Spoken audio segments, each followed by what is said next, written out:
السلام علیکم ورحمۃ اللہ۔ اکثر لوگ تلاوت کرتے وقت قوف اور کاف میں فرق نہیں کرتے، حالانکہ اس سے معنی میں تبدیلی آ جاتی ہے۔ جیسے قل بمعنی کہہ دیجئے، اگر ہم اس کو کل پڑھیں تو معنی ہوگا کھا لیجئے۔ اس لیے قوف اور کاف کے مخرج کو پہچاننا، اس کو سمجھنا نہایت ضروری ہے۔ آئیے ہم آج حرف قوف کا درست مخرج سیکھتے ہیں۔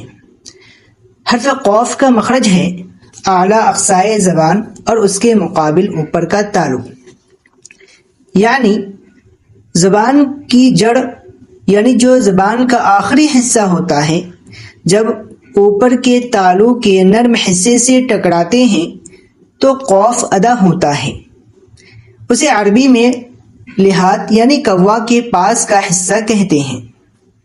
جب آپ اپنی زبان کے آخری حصے کو تالو کے نرم گوشت سے مضبوطی سے لگاتے ہیں تو ایک بھاری اور کڑکدار آواز نکلتی ہے، جیسے اق، قو، قی، قو۔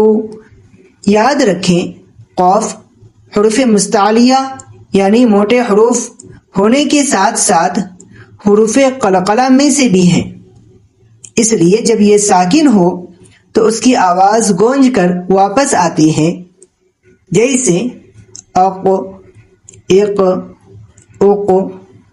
تجوید کی ایسی ہی اہم باریکیاں آسان انداز میں سیکھنے کے لیے ہمارے چینل دی نیکسٹ ٹاکس کو سبسکرائب کریں۔ جزاکم اللہ خیرا۔